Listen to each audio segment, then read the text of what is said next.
নমস্কার, চলে এলাম একটা ছোট্ট ভিডিও নিয়ে। বন্ধুরা দেখো আমাদের রাতের খাবার কি কি আছে, কি কি করেছি দেখো।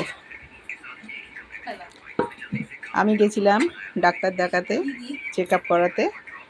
কর্তামশাই আলু ভেজেছে দেখো, এই যে উনি নিয়েছে আর আমার জন্য রেখেছে। আর এই দেখো রুটি, এই যে রুটি বানিয়েছে কর্তামশাই, রুটি বানিয়েছে।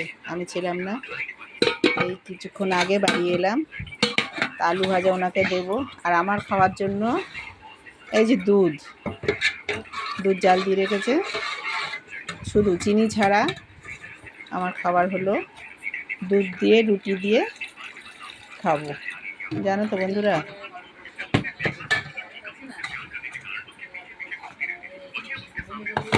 কত মাসে তাহলে খেয়ে নিক, আমি এই দুটো রুটি খাবো। এই যে নিলাম, রুটিগুলো একটু পোড়া পোড়া হয়ে গেছে।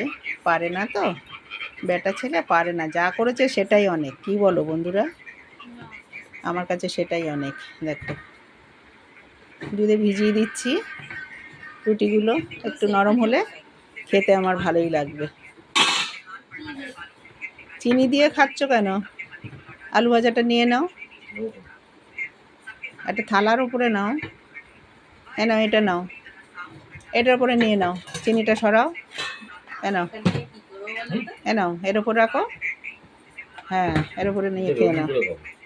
ও, চিনি দিয়ে ঘি দিয়ে রুটি মাখিয়ে নিয়েছে। ওই দেখো বন্ধুরা, ছোটোবেলায় যেমন খেত, এখন না আমি খাবো না, চিনি দিয়ে না, আমি খাবো না, চিনির কিছুই তো খাই না আমি। একটুখানি আলু ভাজা রুটি খেয়ে দেখি, লোভ হয় জানো তো বন্ধুরা।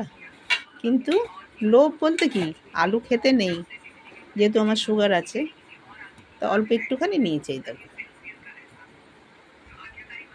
একটু লঙ্কাটা নেই, লঙ্কা খেতে আমি ভীষণ ভালোবাসি। আমার বুনু খাচ্ছে ম্যাগি, আর বুনু শুধু ম্যাগি খায়, আমার ক্যামেরাম্যান দেখো, অনেক দিন দেখায়নি ওকে। বুনু দেখো, তাকাও, এদিকে তাকাও।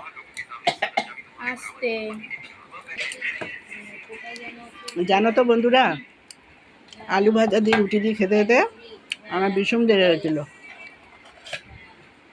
আলু ভাজা খেয়েছি, রুটি খেয়েছি, দুধ রুটিটা খাবো। আর ভিডিওটা বেশি বড় করব না। সবাই ভালো থেকো, শুভরাত্রি, টাটা।